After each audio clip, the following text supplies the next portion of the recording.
Então, bom dia a todos. Eu queria agradecer o Eric Vicente pelo convite para participar desse seminário digital IPH 2020. Eu espero poder contribuir nesse curso, uma boa iniciativa do Eric. Ele me convidou para falar alguma coisa sobre arquitetura hospitalar, que é um tema que eu venho me dedicando já há bastante tempo, há alguns anos já, e obrigado pelo reconhecimento, Eric, desse trabalho que eu venho desenvolvendo.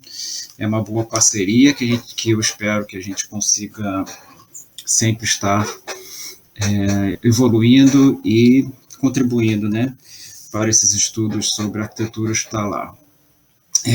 Devo dizer que não é um tema muito recorrente, são poucas pessoas que trabalham com esse tema. Eu vou falar da arquitetura hospitalar em São Paulo. É um estudo que eu desenvolvi já há quase uma década, a convite da professora, então professora Maria Lúcia Motti, que fazia uma pesquisa sobre instituições de saúde em São Paulo. A gente organizava, na época, um grupo, né, que fazia esse estudo pelo Brasil, de instituições de saúde pelo Brasil, e Maria Lúcia coordenou o trabalho feito em São Paulo. Infelizmente, Maria Lúcia faleceu logo ao término desse trabalho, e devo dizer, eu quero prestar aqui uma homenagem a ela, que ela foi uma pessoa sempre muito generosa, porque ela dividia muito as questões e ela me forneceu todo o material para que eu escrevesse um capítulo, né, que está originando essa apresentação. Esse capítulo saiu neste livro aqui, eu devia ter colocado na apresentação, mas não deu tempo. É um livro que foi editado pela editora Manoli, pela editora Fiocruz, né, ainda tem à disposição para venda. E esse capítulo, no qual estou baseando essa minha apresentação, é um capítulo que tentou traçar a evolução, não a evolução, mas o transcorrer da arquitetura hospitalar em São Paulo, mas também serve para outras capitais, porque eu vou falar de momentos, né, de evolução dessa arquitetura hospitalar a partir de uma visão sobre o que seria um sistema hospitalar ou uma arquitetura hospitalar baseada na experiência europeia, até uma experiência norte-americana que a gente identifica como uma modernidade da arquitetura hospitalar. Para contar essa história, essa trajetória, né, dessa passagem de um modelo para outro, eu vou usar o trabalho de 3 arquitetos que atuaram em São Paulo, a partir dos trabalhos deles, né? Eles são paradigmáticos para a história da arquitetura hospitalar em São Paulo, na medida que influenciaram arquitetos e projetos hospitalares em suas respectivas épocas. Eu estou falando de Francisco de Paula Ramos de Azevedo, adepto do sistema Ateliê de arquitetura hospitalar em pavilhões. Ele tem uma produção bastante grande em São Paulo, como nós sabemos, e também, em diversas partes do Brasil também, mas praticamente em São Paulo. E depois eu descobri que ele também atuou no Rio de Janeiro, depois da morte dele, ainda por meio de seu escritório. Ernesto Souza Campos, que foi ministro da Educação e da Saúde, nos anos 30, e Rino Leve, considerado um dos mais atuantes arquitetos paulistas, né, dentro da modernidade, né, já dentro do que se chama de movimento moderno no Rio de Janeiro. Ele atuou bastante nos anos 50, e eu vou concentrar justamente essa apresentação nesses 3 arquitetos. Obviamente que depois houve uma grande participação de outros arquitetos nesse tema da arquitetura hospitalar, e vou tentar mostrar aqui brevemente alguns outros desses projetos que foram desenvolvidos após esse período em que o Rino Leve foi o mais atuante. Então, assim, é um sistema que eu vou tentar balizar aqui, né? A transformação de um sistema que está reconhecido no engenheiro militar francês Casimir Tollet. É um sistema que ele desenvolveu em pavilhões para tentar diminuir o contágio das doenças na época. A gente está falando de um período que não se conhecia exatamente como é que as doenças eram transmitidas. Imagina hoje nós enfrentando essa epidemia de coronavírus que não sabemos lidar, não temos ainda as ferramentas, né, a vacina para lidar com essa pandemia. Então, o que se exigia na época? As mesmas coisas que estão exigindo hoje. Isolamento social, medidas de higiene e cuidados com a prevenção, com a higiene, porque a gente não se sabia como lidar com a maioria das doenças na época do Kazim Tolê. Então, justamente, o sistema de pavilhões lidava com isso, né? Com esse sistema de isolamento, né, das doenças para que elas não atingissem outras pessoas. Então, era o que se fazia na época. E recentemente, depois a medicina evoluiu, obviamente, né, e se chegou aos mecanismos que nós temos hoje, né, soros e vacinas, né, e que aí essa questão essa estrutura hospitalar, ela sofreu alterações, né, ela não precisava mais ser daquele jeito, ela podia ser de outra forma, a gente vai mostrar como se deu essa evolução, e que, enfim, teve uma evolução muito grande no mundo e também no Brasil. Sim, eu peço desculpas pela quantidade de textos, mas é que eu não tive tempo de alterar. Na verdade, aqui está mais como para eu seguir aqui um ponto eletrônico, poder seguir aqui a apresentação, né? Mas, assim, nós temos que falar essa mudança que houve na medicina, introduzida pela bacteriologia, que começou a identificar a forma de transmissão das doenças, né, que se dava por vírus e bactérias. Isso facilitou o tipo de tratamento, porque aí se descobriu remédios e vacinas que podiam combater essas bactérias e esses vírus, né? Então, a importância dos hospitais pavilionares acabou diminuindo muito, né? Não se precisava mais ficar isolado em hospitais, né, para se tratar de doenças, né? E se chegou à fórmula de que um hospital monobloco vertical era essencial. Ainda existia a premissa de que se dizia que quanto mais alto, melhor, segundo Pevsner, porque eles se concentravam na questão da circulação do pessoal de serviço e dos dutos, por exemplo, calefação, iluminação, limpeza e muito mais, se concentravam nisso, né, nesses mecanismos, né, e isso era suficiente para proporcionar outro tipo de atendimento às doenças da época, tá? Deixa eu voltar ali, por favor. Sim, bom, eu vou pular essa parte e eu vou passar aqui. Vocês podem depois acompanhar isso com mais calma, eu vou deixar essa apresentação aí com vocês. Então, assim, se reconheceu naquele momento, nós estamos falando da virada do século XIX para o século XX, tá? Naquele momento, se reconheceu as vantagens de um modelo concentrado, de um modelo hospitalar concentrado e não mais disperso em pavilhões. O sistema disperso em pavilhões tinha as suas vantagens, né, como aeração, insolação, questão higiênica muito forte, né, mas que com a chegada do século XX e com a modernidade imposta pelo século XX, esse sistema pavilionar começou a ser questionado e se descobriu as vantagens de um modelo mais concentrado, né, que permitia, por exemplo, que os hospitais estivessem mais presentes na malha urbana, porque esse sistema pavilionar, ele precisava de áreas muito grandes para poder se estruturar, né? Então, isso exigia uma área muito grande que as cidades já não estavam mais tendo. Isso também deixava as pessoas um pouco longe desses hospitais. Então, a concentração dos hospitais em uma construção única e compacta permitiu também que os hospitais tivessem uma presença maior nas cidades. Isso foi importante também para atingir, né, camadas da população que não podiam se deslocar ou não tinham como se deslocar pelas grandes cidades. Mas a gente vai perceber que esse modelo do isolamento acabou sendo útil para doenças que, de fato, ainda exigiam isolamento até meados do século XX, como a lepra, a tuberculose e as doenças mentais.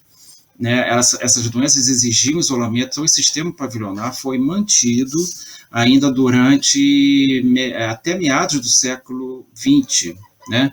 E nós temos diversos exemplos esses hospitais que ainda mantiveram suas estruturas em isolamento, como os leprosários, os sanatórios e os manicômios, tá?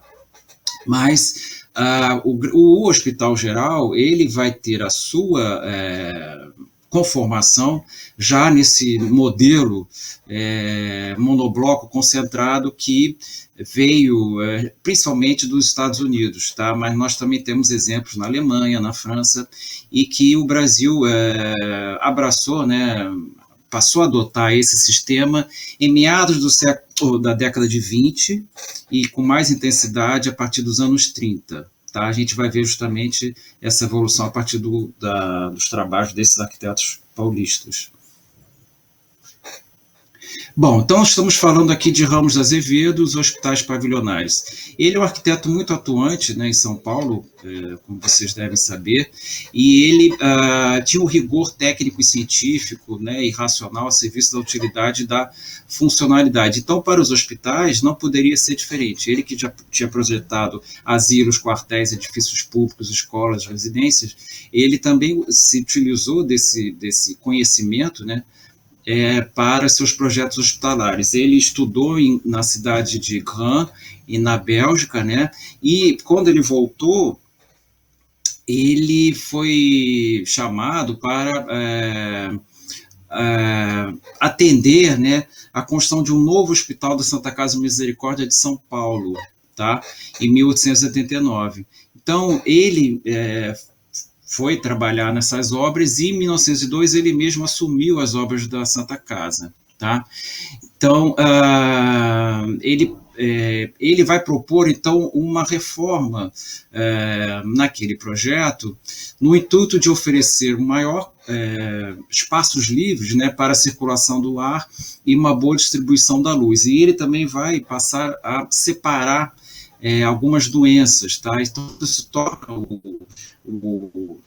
esse projeto, né, feito por ele, um projeto de referência, né, que vai mudar, então, a configuração da Santa Casa e o que a gente conhece da Santa Casa hoje, esse estilo gótico e com bolo aparente e tudo, é projeto do Ramos de Azevedo, tá? Ele mesmo vai introduzir alguns elementos, como as enfermeiras, né, que foram muito bem estudadas pela Florence Nightingale, uma enfermeira inglesa que atuou na guerra, a partir do conhecimento que ela obteve na França, a partir dos hospitais, do Hospital de La Ribosière, construído na França, que ela visitou, as obras ainda estavam terminando, ela visitou esse Hospital La Ribosière, e o que ela viu La Ribosière, ela acabou levando para a Guerra da Crimeia e ajudou na nova conformação que os hospitais iam ganhar na passagem do século XIX para o século XX, ou seja, o sistema pavilionar. Tá?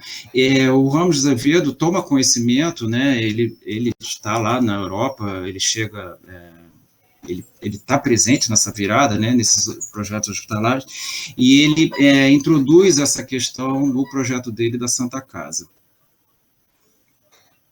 de Misericórdia. Tá? Ele vai, por exemplo, fazer uma série de hospitais, né, em São Paulo, dentro desse entendimento sobre a lógica do sistema pavilionar e do isolamento, tá? O primeiro deles vai ser o asilo da Mendicidade, que é um asilo para, enfim, pessoas pobres, né? Quer dizer, antigamente esses mendigos eram afastados dos centros das cidades e colocados em isolamento, tá? No Rio de Janeiro nós também tivemos uma espécie de asilo da mendicidade, ficava ali no centro da cidade, mas ele também fez esse projeto em 8 pavilhões, né, e afastado do centro da cidade de São Paulo, tá? Aqui nós temos alguma foto uma foto aqui desse asilo. Ele também construiu, né, quer dizer, ele projetou o Hospital de Alienados lá de Juqueri, em 1895, também adotando a disposição pelo isolamento, tá? Com interligação por galerias cobertas e áreas ajardinadas entre os pavilhões, e com o edifício central da administração. Ele era um arquiteto muito sintonizado, né, com as teorias médicas da época. Ele, em conversa com os médicos, né, eu até gostaria de ter mais informações de quem eram os médicos na época, mas vocês devem saber, eles já introduzem em Juqueri o sistema de recuperação dos pacientes pela praxisterapia ou laborterapia, ou seja, promovendo a recuperação do doente pelo trabalho, nesse caso, pelo trabalho agrícola.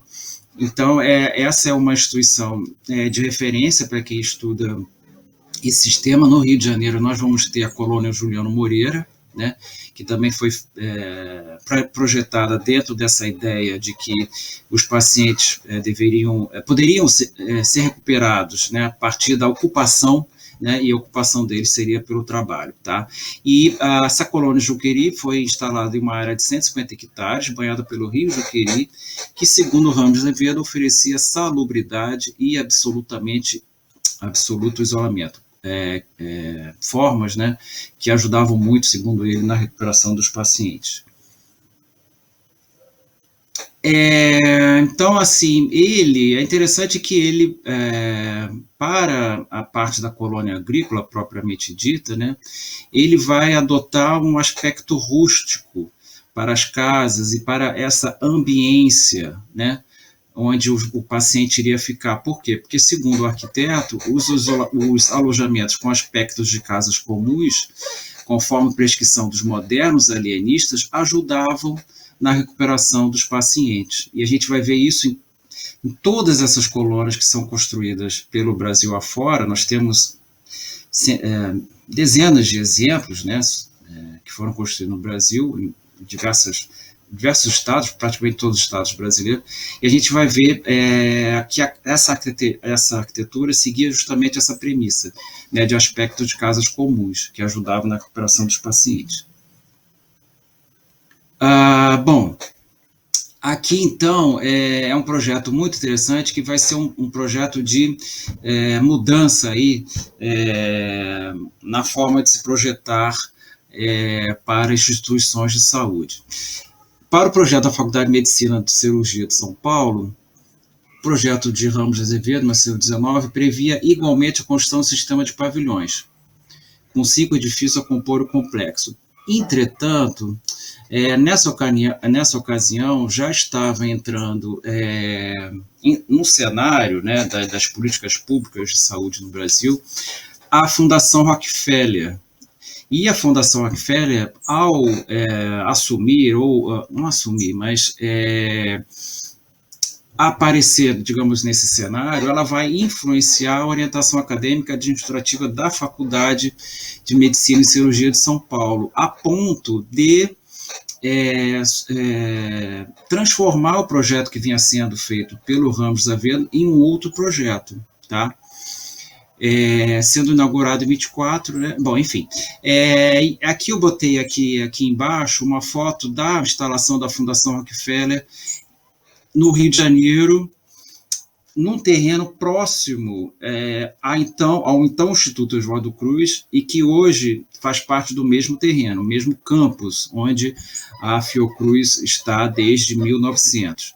Esse prédio ele foi construído entre 1935 e 1937, a gente vê aqui as linhas, né, de um outro tipo de arquitetura mais moderna para a época, né, mais limpa, mais e verticalizada também, né, com elementos mais típicos da modernidade.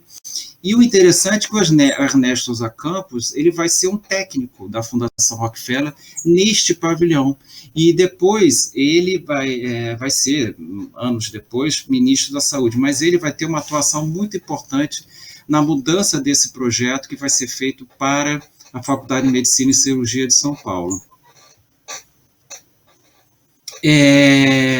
Então, assim, foi feito um outro projeto, tá, sob a orientação da Rockefeller, que teve a participação de outros arquitetos. Eu não consigo ver aqui a parte de cima da apresentação, mas é para não perder esses nomes.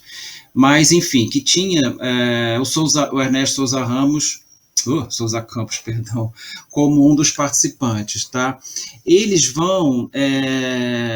esse projeto, então, esse novo projeto sobre a influência da Fundação Rockefeller, né, vai ficar sob a responsabilidade do Souza Campos e do PUEC, né? Eles mesmos vão dizer que o saudoso e ilustre Ramos Azevedo colaborou na parte arquitetônica, traçando com mão de mestre a fachada do edifício. E o Ramos Azevedo vai fazer 6 desenhos para essa fachada, tá? Esses desenhos estão no Museu Histórico Carlos da Silva Lacaz, na Faculdade de Medicina da USP, né? E que gentilmente me foi cedido pelo André, pesquisador lá da faculdade, do museu. Eu vou mostrar aqui alguns desses desenhos, né, que foram utilizados para compor a fachada da Faculdade de Medicina. Vocês podem ver uma variedade de estilos, né, e de linguagens, né, do neoclássico, né, ao neogótico, né, e acabou prevalecendo esse que está abaixo que foi construído. Então, ele acabou adotando o mesmo estilo neogótico que ele era que era do seu gosto, digamos assim, da sua preferência, desde o projeto que ele fez para a Santa Casa de Misericórdia de São Paulo. Mas vocês podem reparar que ele já não adota o sistema pavilionar. Aquela ideia do sistema pavilionar, né, foi deixado para trás, e por conta do aparecimento, né, da Fundação Rockefeller, começa a se adotar um tipo de modelo mais concentrado, né, não mais em pavilhões, mas vocês podem reparar,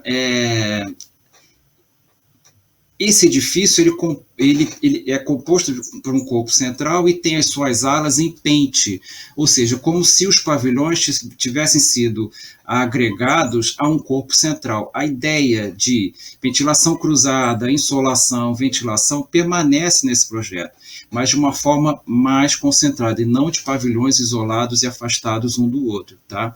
Isso tem muito a ver com a influência da Fundação Rockefeller nos projetos hospitalares, já a partir de meados, assim, princípios da década de 1920, ou até mesmo antes, tá?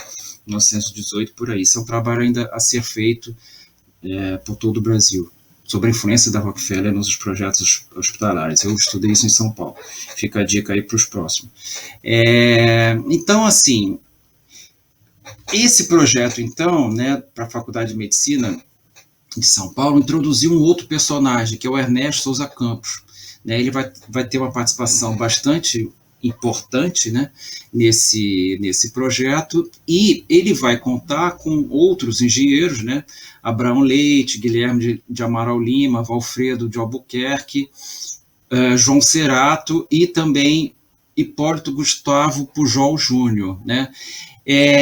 Uma primeira questão que ele vai... Desculpa, isso aqui já é o projeto para o Hospital das Clínicas de São Paulo. Eles vão participar desse projeto, né? E uma primeira questão para o Souza Campos, justamente, era absorver completamente essa questão do sistema, não mais em pavilhões, mas um sistema mais centralizado, mais concentrado, que ele dizia que estava em franca vitória nas organizações modernas da América do Norte. Souza Campos, então, vai viajar pelos Estados Unidos à procura desse modelo, né, americano de uma construção mais concentrada. E essa mesma equipe vai participar do projeto do Hospital das Clínicas, né, da Faculdade de Medicina lá da Bahia. Vocês podem reparar nessas duas imagens aqui, que são projetos muito semelhantes, né? Eu, quando vi essas imagens, eu falei, não, é a mesma equipe que fez o projeto, e, de fato, né, com o protagonismo de um ou outro arquiteto da equipe, eles fizeram esses dois projetos, tá? Mas, nesse especificamente, tem a maior atuação do Souza Campos.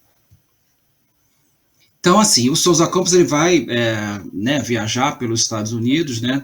Ele cita especificamente essa Universidade de Michigan, se eu não me engano, Ann Arbor, né?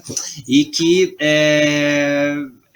que já adota esse sistema, né, dessa construção concentrada, mas vocês podem reparar que essas alas, né, elas são em H, né, que vocês podem ver, mas essas pernas estão mais abertas, né, elas não são perpendiculares ao prédio central, elas são mais abertas, né. O primeiro projeto que ele vai fazer justamente para o Hospital das Clínicas, ele vai adotar esse modelo, como vocês podem ver aqui embaixo, né. Será que eu consigo mexer no... Não sei se vocês veem, mas está vendo, esse projeto aqui do Hospital das Clínicas, ele apresenta já essas alas um tanto quanto abertas, né?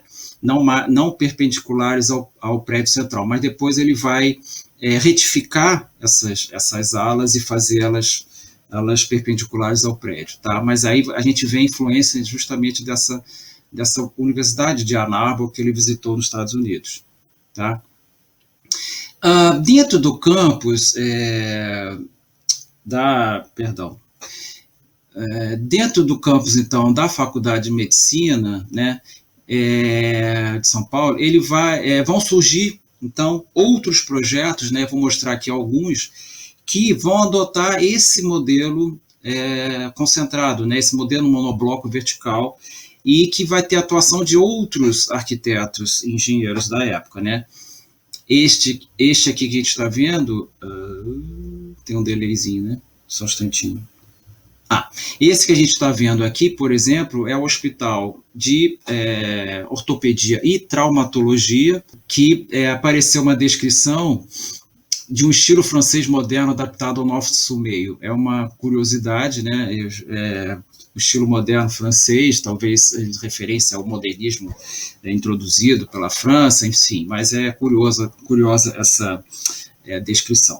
E depois nós temos, então, esse projeto já do Hernani Edival Penteado, frente às obras públicas da Secretaria de Viação e Obras Públicas, né, que também vai fazer essa clínica psiquiátrica, né, nesse modelo também. A gente pode ver aqui linhas, né, esse projeto é de 44, de um modernismo que durante muitos anos, né, ou até hoje, não sei, está um pouco fora do que a gente entende de modernismo brasileiro, que são essas linhas mais próximas de um aerodinamismo norte-americano, Art Deco, enfim. É uma modernidade ainda que precisa ser divulgada, estudada, né, e valorizada. Bom, eu deixo correr, porque senão 11h30 já. Bom, nós temos esse Hospital São Paulo, da Escola de Enfermagem da Universidade Federal de São Paulo, que tenta trazer também, né, esse modelo de uma arquitetura mais concentrada, mas também algumas soluções, como essas varandas e esse terraço escalonado, que vão ser muito adotados nos sanatórios para tuberculose, por exemplo. Então, a gente vê aqui diversas influências, mas é um projeto bastante interessante. Nós vamos ter, dentro dessa linha, né, agora já mudando um pouco, né, saindo um pouco lá da Faculdade de Medicina, mas trazendo outros exemplos aqui, como esses sanatórios, né, construídos nos anos 30, né, que a gente mostra também a influência desse modelo vertical, né, concentrado, mas que ainda se utilizava daqueles preceitos, né, de insolação e aeração do ar nos seus projetos. Esse sanatório Esperança, por exemplo, que é de 36, ele tem um pavimento tipo, digamos assim, né, que a gente pode escrever hoje em dia como pavimento tipo, e que ele ia deslocando, né, conforme a necessidade de pegar determinadas posições do Sol, né, durante o ano. Então, esse andar ele vai se mexendo, né. Vocês podem ver aqui como é que ficou interessante essa solução que o arquiteto na época deu, né. E temos aqui do lado o sanatório de Mandaki, de 39, que foi feito dentro de um planejamento, né, mais global para todo o Brasil, que construiu quase 20, ou em torno de 20 sanatórios pelo Brasil todo, dentro da cruzada sanitária de Oswaldo Cruz, não, perdão, Getúlio Vargas, para combater a tuberculose, tá? Bom, então entramos no que seriam os hospitais da modernidade, tá? O Hospital das Clínicas de São Paulo, em 44, ele vai dar início à criação, depois da Segunda Guerra Mundial e ainda durante a década de 50, diversos institutos hospitais especializados, como o do câncer, né, de 46, moléstias do aparelho digestivo de nutrição de 52, para atendimento de crianças, o Instituto de Cardiologia, etc. Ou seja, vai haver uma especialização cada vez maior do tratamento e do atendimento de algumas doenças, né? Então, vão surgir hospitais específicos, né, para esses tratamentos, e que aí, obviamente, vai exigir do arquiteto, né, e dos engenheiros também, por que não, uma certa especialização na construção de projetos ou construção de hospitais e na elaboração de projetos para hospitais. Então, assim, eu costumo dizer que um curso que foi dado pelo Instituto dos Arquitetos do Brasil em 53 costuma ser o turning point desse momento, né? Quer dizer, a virada, né, a viragem desse momento entre uma forma de se projetar em que os arquitetos vão passar a ter um protagonismo muito maior nos projetos hospitalares, porque até então os projetos hospitalares tinham muita participação dos médicos, né, pela experiência que eles tinham, mas a partir de 53, com esse curso de planejamento dos hospitais, os arquitetos assumem a coordenação desses projetos hospitalares. E a gente tem na figura do Rino Leve, que era coordenador desse curso, né, uma presença muito marcante. Então, e a partir desse momento, o Rino Leve vai acabar se especializando em projetos hospitalares, principalmente em São Paulo, mas também com grande atuação na América Latina, tá? Venezuela e outros países latino-americanos. Então, assim, uma outra participação interessante nesse curso, né, foi de Benedito Montenegro, presidente da Associação Paulista de Medicina na época, e o mesmo que havia realizado a viagem patrocinada pela Fundação Rockefeller nos anos 30, né, com o Souza Campos. Então, a gente percebe que esses personagens, né, eles estão envolvidos nessas trajetórias, né? Não é à toa, né, que um personagem ele participa de um momento e depois do outro, porque isso vai se consolidando, né? A gente vai vendo esses personagens atuando, né, nesses momentos específicos de mudança, né, ou de consolidação de modelos de arquitetura, e no caso aqui de modelos de arquitetura hospitalar, tá? Então, assim, é muito interessante a gente perceber, a partir dos anos 50, né, essa maturidade construtiva, né, diante de uma complexidade funcional e técnica. O Rino Leve vai dizer que o arquiteto vai ser o único capaz de coordenar esses projetos em função da complexidade que exige o projeto hospitalar. Ele vai dizer que o arquiteto será o único capaz de coordenar os médicos, os enfermeiros, engenheiros de instalação, engenheiros de estrutura, para se fazer um projeto hospitalar, tá? Então, essa maturidade surge como fruto de um investimento de uma participação mais intensa dos arquitetos, tá? Processo esse que contava uma grande participação dos médicos até então e que vai ser secundária, essa participação dos médicos vai ser secundária. Por quê? Porque o arquiteto vai conseguir, como é que posso dizer, provar que a técnica é mais importante do que conhecimentos, né, que se tinha sobre medicina à época. Na verdade, procurou se aliar a técnica ao conhecimento acumulado na medicina, né? Mas, de uma forma crítica, hoje em dia, eu vejo que esse momento, apesar de representar essa maturidade, também colocou em xeque alguns dos preceitos mais tradicionais da medicina, como a ventilação natural, a insolação natural, e que hoje em dia faz muita falta nos projetos hospitalares. Então, essa fé na tecnologia, né, acabou botando de lado alguns preceitos muito necessários nos hospitais hoje em dia, porque a gente depende muito da tecnologia, né, e às vezes quando essa tecnologia falha, o hospital não dá conta, né, da sua tarefa na recuperação dos pacientes, tá? Então é preciso não confiar tanto na tecnologia hoje em dia, porque a natureza ainda é muito importante para a recuperação de algumas enfermidades, né? Então, assim, é interessante perceber quem estava à frente desse curso, né? Alguns arquitetos que vão acabar se especializando em projeto hospitalar, né? Como Jarbas Karma, né? Que é o presidente do IPH e que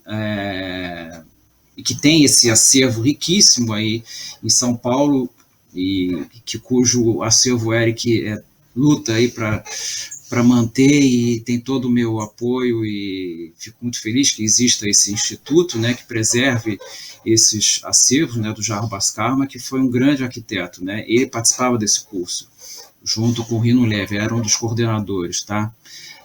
Jorge Machado Moreira, Roberto Cerqueira César, que trabalhou com o Rino Leve, né, no Hospital das Clínicas.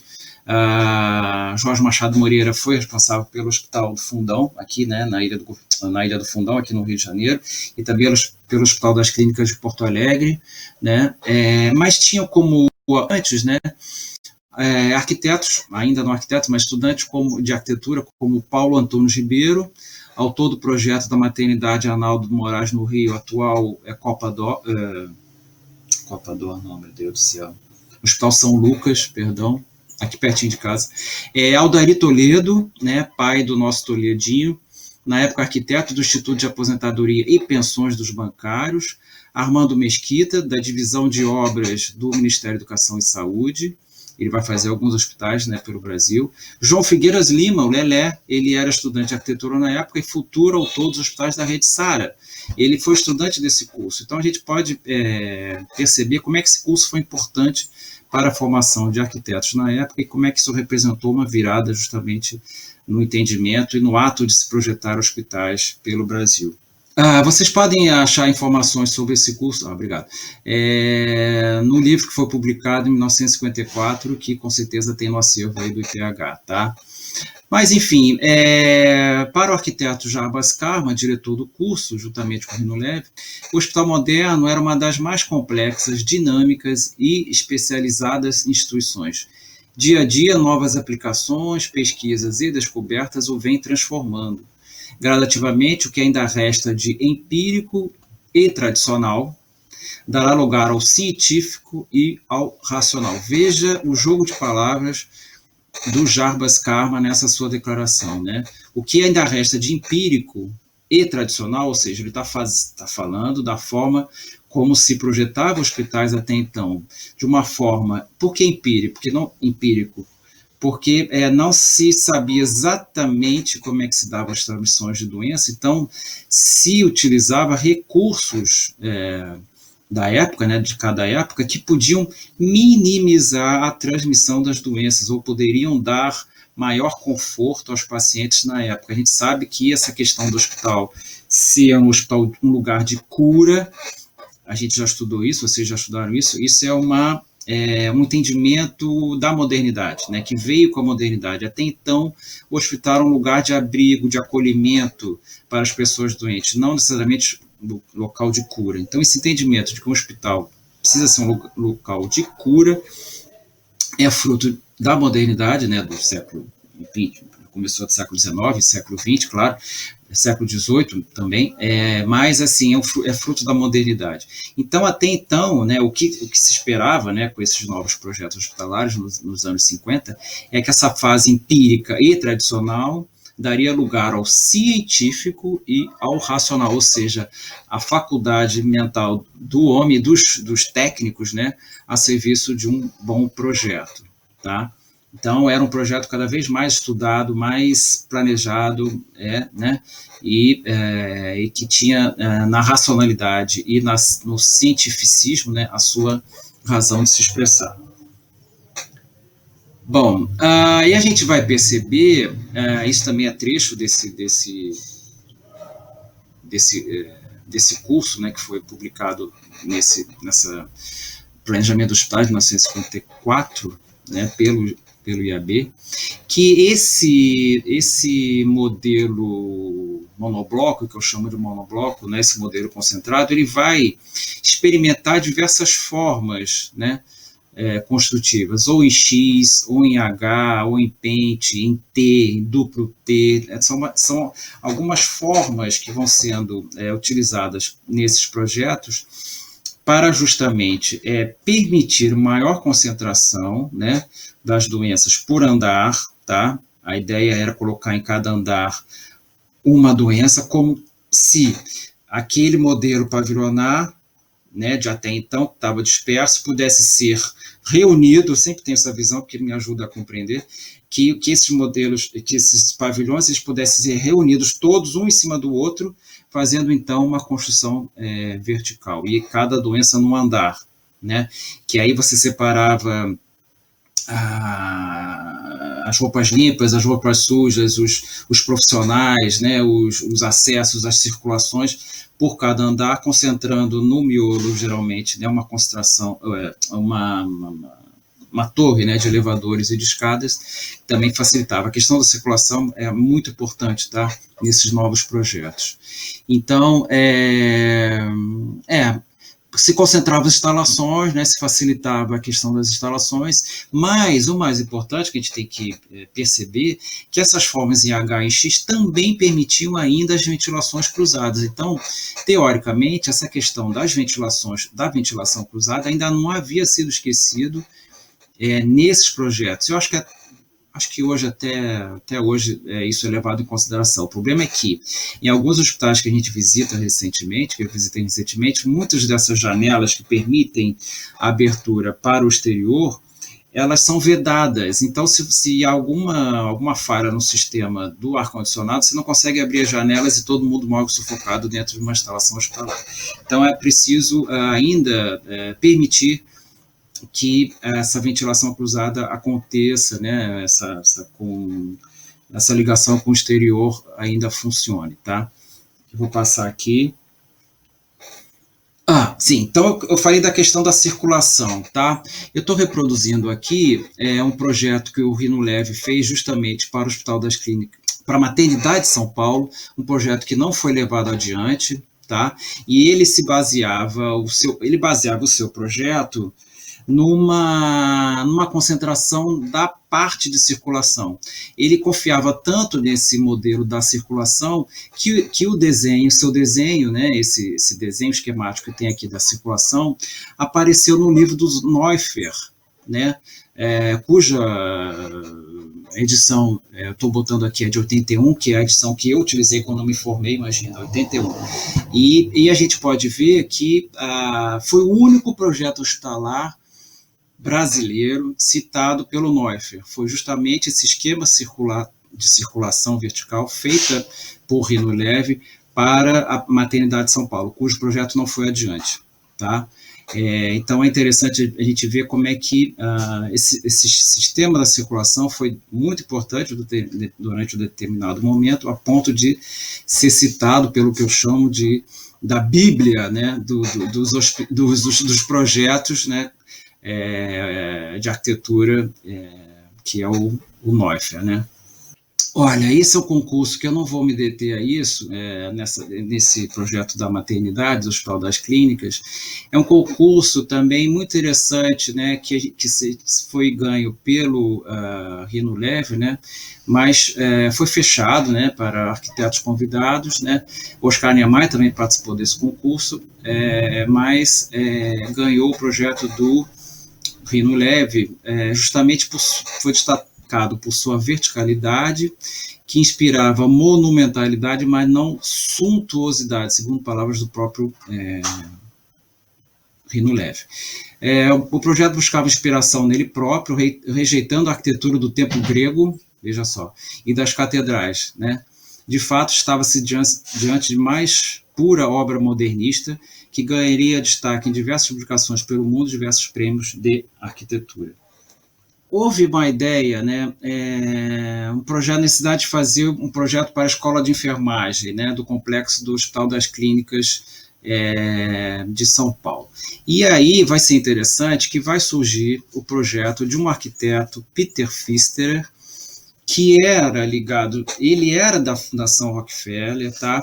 E vai ter, a gente vai, tem comparação aqui, um projeto do Ernesto Souza Campos, ou seja, a gente vai perceber que o Ernesto Souza Campos, ele também vai fazer um projeto para essa escola de enfermagem, junto com esse projeto do Peter Pfisterer. E a gente vai perceber aqui um novo momento de virada nesses projetos, a ponto de que o projeto do Ernesto Souza Campos, que já tinha sido tão influente nos anos 30, ele vai ser preterido no lugar do projeto do Peter Pfisterer, porque se entendia que, na época, o projeto do Pfisterer era mais contemporâneo do que o projeto do Ernesto Souza Campos, que já estava, de certa forma, ultrapassado, tá?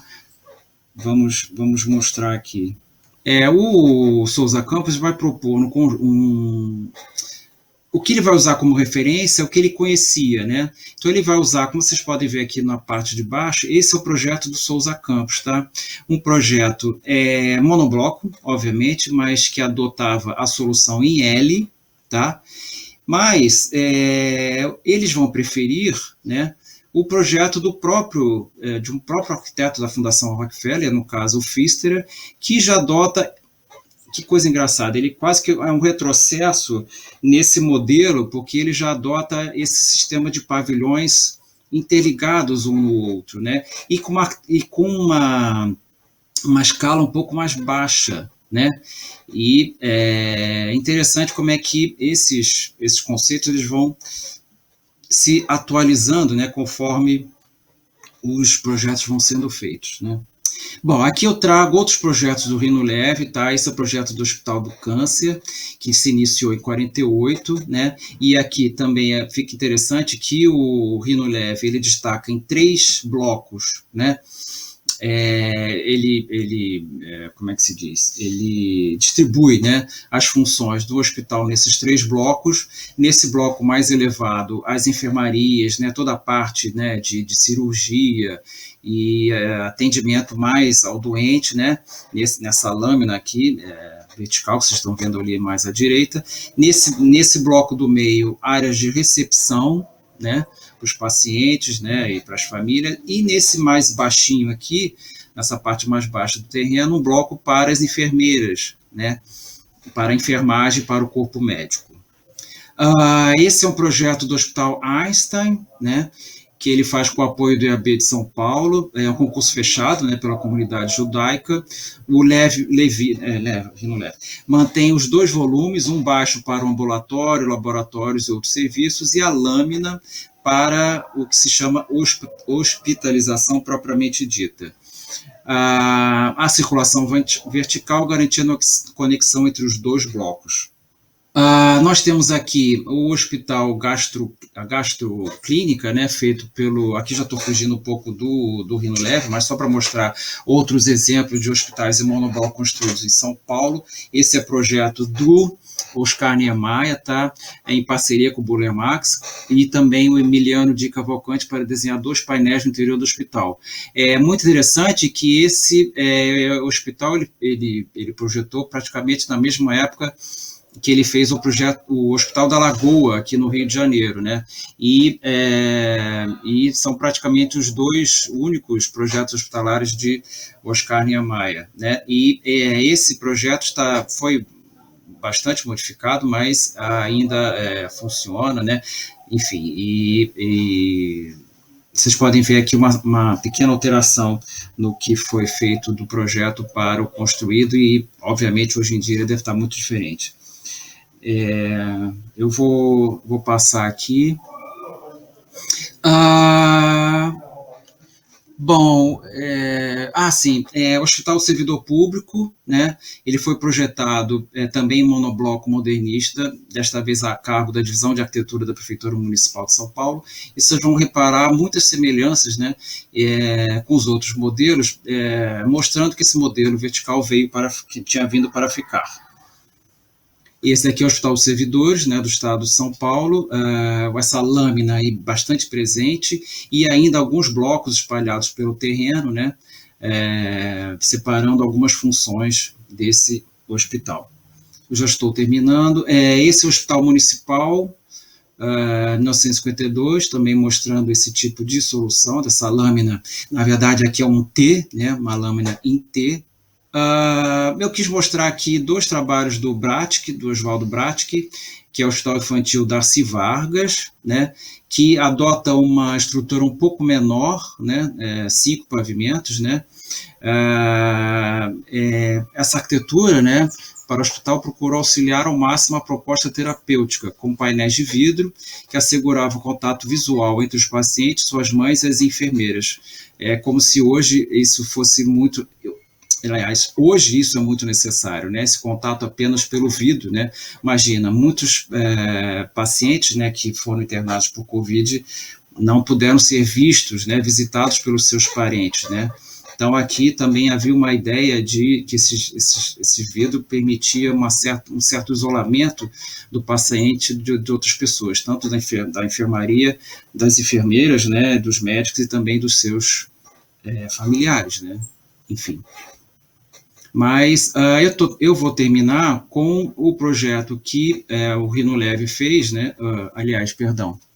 Oswaldo Bratic fez também, para a ACD, né, uma escala ainda menor, este centro de habilitação, né, vai procurar fugir do que já se estava estabelecendo como uma padronização para a construção hospitalar, que tinha em Rino Leve o grande representante. De fato, na justificativa do projeto, a proposta era realmente se fazer algo diferente, numa escala e estruturas adaptadas às crianças defeituosas, né? Nesse caso, o arquiteto contou com a supervisão direta de um médico, ou seja, a participação do médico aí, no caso, também voltou a ser importante. Mas vocês reparem que é uma outra escala, né? Então, assim, Oswaldo Bratic insistia em dizer que havia sido inspirado pela produção arquitetônica popular. Visava dar conforto e aconchego às crianças internadas, como se o arquiteto quisesse despir de todo o peso da arquitetura modernista e voltar à tradição vernacular.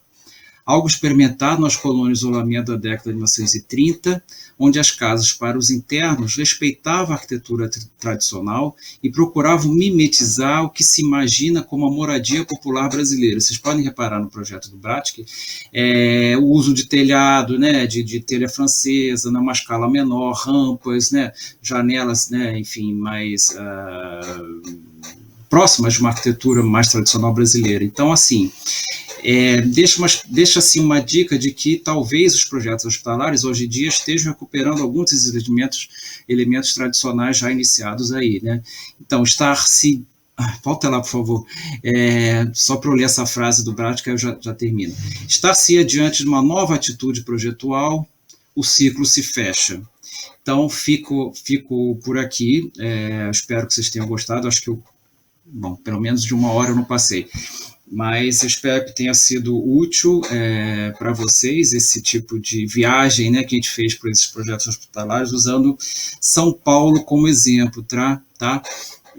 Enfim, desejo boa sorte ao curso e se vocês quiserem se deter, né, ou aprender um pouco mais sobre o que eu apresentei aqui, fica a dica, então, do meu capítulo nesse livro, História da Saúde em São Paulo, tá?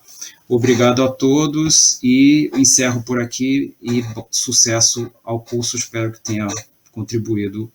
Um abraço, Eric, e obrigado, IPH, pelo convite.